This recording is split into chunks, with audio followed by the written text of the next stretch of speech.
Good morning student, BSc first year geography. आज आपको मैं सिलेबस के बारे में और कितने नंबर का आपका पेपर आता है हम उसकी चर्चा करेंगे।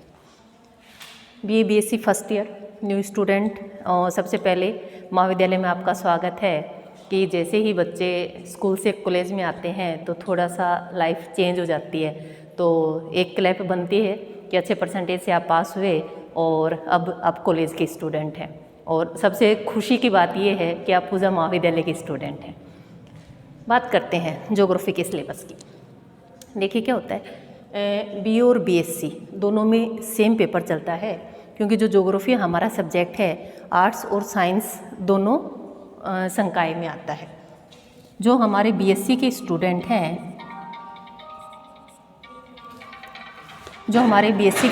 हैं, उनका जो पेपर होता है 50 मार्क्स का होता है। जो हमारे BSc फर्स्ट ईयर के स्टूडेंट होते हैं, पेपर होता है 50 मार्क्स का।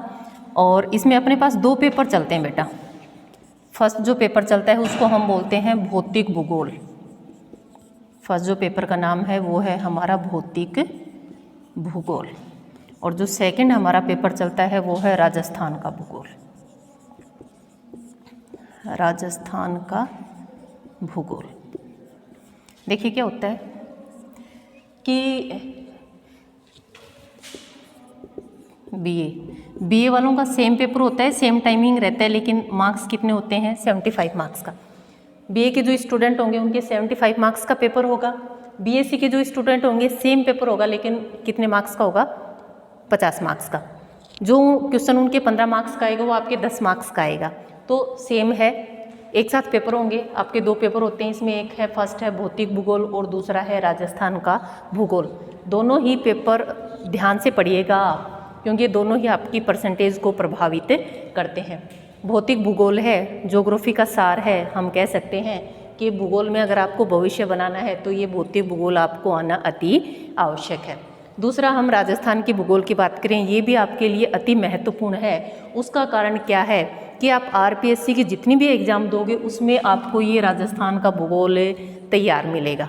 तो दोनों ही इम्पोर्टेंट है और आपको अच्छे से पढ़ना है। जो फर्स्ट है हमारा, जैसा नाम से पता चल रहा है फिजिकल ज्योग्राफी, तो इसको 3 यूनिट्स में है। ये जो पेपर है 3 यूनिट में है। तीनों यूनिट से क्वेश्चन आते हैं, बड़े क्वेश्चन आते हैं, छोटे भी आते हैं, मैप भी आता है। और सेम यही प्रोसेस इसके साथ है, 3 यूनिट बनी हुई हैं इसकी। अब बात करेंगे हम फर्स्ट में कि जो फिजिकल ज्योग्राफी है इसकी बात करेंगे हम। और दो पेपर हैं 75 आर्ट्स वालों के, 75 प्लस 50 नंबर की है प्रैक्टिकल। टोटल हो जाता है आपका 200 मार्क्स का। ये तो किसका है? BA फर्स्ट ईयर, ठीक है। और BSc वाले जो बच्चे होते हैं, आपका 50 नंबर का फर्स्ट पेपर, 50 का सेकंड प्लस 50 का प्रैक्टिकल, टोटल होता है 150 मार्क्स। तो आपका जो टोटल होता है BSc का वो होता है 150 का, और जो BSc है, BA फर्स्ट ईयर है, इसका जो टोटल है वो है आपका 200 मार्क्स का। सेम पेपर रहता है, बस इतना सा डिफरेंस रहता है कि 50 मार्क्स का होता है और ये 75 मार्क्स का होता है। सेम पेपर आएगा, सेम टाइम पे रहेगा। दूसरी बात है कि दो पेपर हैं, फिजिकल ज्योग्राफी और दूसरा है राजस्थान का भूगोल। फर्स्ट हम बात करेंगे कौन से की? फिजिकल ज्योग्राफी की। इसको थोड़ा सा आपको ज़्यादा पढ़ना पड़ेगा, क्योंकि इसमें मोस्टली कॉन्सेप्ट चलते हैं, सिद्धांत चलते हैं कि पृथ्वी की उत्पत्ति कैसे हुई, और वो सारी चीज़ें आएंगी कि पहाड़ हैं, पर्वत हैं, नदियाँ हैं, कैसे बनी, इनका अपरदन कैसे होता है, निक्षेपण कैसे होता है। ये जो फिजिकल ज्योग्राफी है 3 यूनिट्स में है। फर्स्ट यूनिट की बात करें, हम बोल सकते हैं इसको स्थल मंडल, या हम कह सकते हैं कि जितने भी पृथ्वी की उत्पत्ति से सिद्धांत हैं, पठार, पर्वत, नदियाँ, वो सारे किस में आएंगे? फर्स्ट यूनिट में, ठीक है। उसके बाद हमारी जो सेकंड यूनिट आती है वो है वायुमंडल। वायुमंडल, इस पोर्शन को भी आप और अच्छे से करना, क्योंकि आपके एक पेपर चलता है पर्यावरण, पास करना आवश्यक होता है, पर्यावरण पेपर चलता है। ये जो सेकंड यूनिट है ये आपका पूरा पर्यावरण को कवर कर रही है, ठीक है। और थर्ड आपकी इसमें जो यूनिट है उसमें हम बात करेंगे जलमंडल की। किसकी बात करेंगे? जलमंडल की, कि जो समुद्री जीवन है, कौन कौन से हमारे महासागर हैं, सबसे बड़ा कौन सा है, सबसे छोटा कौन सा है और उसकी विशेषताएं कौन कौन सी पाई जाती हैं। पूरा जलमंडल के बारे में, महासागर हैं, कितने भाग पर मगन तट हैं, मगन ढाल हैं, कौन कौन सी गहरी खाइयाँ पाई जाती हैं।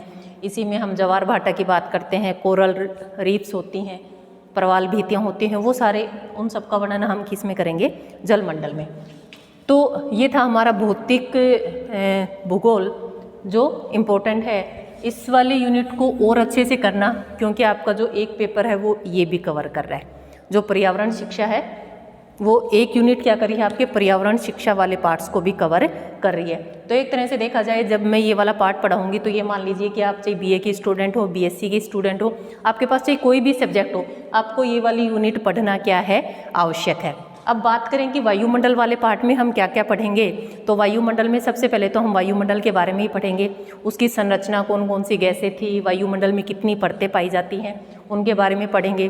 फिर हम पवनों के बारे में पढ़ेंगे, वायुदाब पेटियों के बारे में, सूर्य उन पर क्या प्रभाव डालता है, बोल सकते हैं सूर्यताप आइसोलेशन। और ये सारी चीज़ें किस में पढ़ेंगे हम, वायु राशियों के बारे में पढ़ेंगे, कौन से भाग पर पृथ्वी के कौन सी पवनें चलती हैं उनके बारे में पढ़ेंगे। तो वायुमंडल में उन सभी चीज़ों का अध्ययन किया जाएगा। और जो आपका पर्यावरण शिक्षा है पेपर, ईवीएस का जो पेपर आता है, उसमें क्या होता है बेटा, इसी में से छोटे क्वेश्चन पूछे जाते हैं कि वायुमंडल में नाइट्रोजन गैस की मात्रा कितनी पाई जाती है, सबसे अधिक गैस कौन सी पाई जाती है। तो इसी में से छोटे क्वेश्चन पूछ लिए जाते हैं, या पूछ लिया जाता है कि वायुमंडल की सबसे निचली परत का नाम बताइए, या निचला स्तर कौन सा है उसका नाम बताइए, कितनी किलोमीटर तक वह उपलब्ध रहता है। और जलमंडल में हम किसकी बात करेंगे, पूरा जलीय क्षेत्र जो है हमारा उसकी बात करेंगे। महासागर होते हैं, कौन कौन से संसाधन के रूप में प्रयोग होते हैं, किन रूप में हम उनका उपयोग कर सकते हैं, सबसे अधिक गहरा कौन सा है, कौन कौन सी उनमें पहाड़ियाँ। देखो आपने एक चीज़ पढ़ी होगी कि जिस प्रकार से स्थल भाग पर पर्वत, पठार, मैदान पाए जाते हैं, उसी प्रकार से जो जल भाग है उस पर भी क्या पाए जाते हैं, पर्वत, पठार, गहरी घाटियाँ। आपने मेरियाना गर्त का नाम भी सुना होगा। ऐसा कहा जाता है कि अगर हिमालय पर्वत को भी उसमें डुबो दिया जाए फिर भी क्या है, जो गर्त है वो अत्यधिक गहरी है, कि हिमालय पर्वत भी पूरा डूब जाएगा फिर भी गहराई बच जाएगी। तो जिस प्रकार से स्थल भाग समान नहीं है, उबड़ खाबड़ है, कह सकते हैं पर्वत है, पठार है, मैदान है, उसी प्रकार से जो जलीय भाग है उसमें भी इसी प्रकार की विभिन्नताएं देखने को मिलती हैं। ये था हमारा फर्स्ट पेपर, बिल्कुल पॉइंट टू पॉइंट करवाया जाएगा आपको। सेकंड हम बात करेंगे कौन सा, राजस्थान का भूगोल। राजस्थान का भूगोल ये आपका सेकंड पेपर है।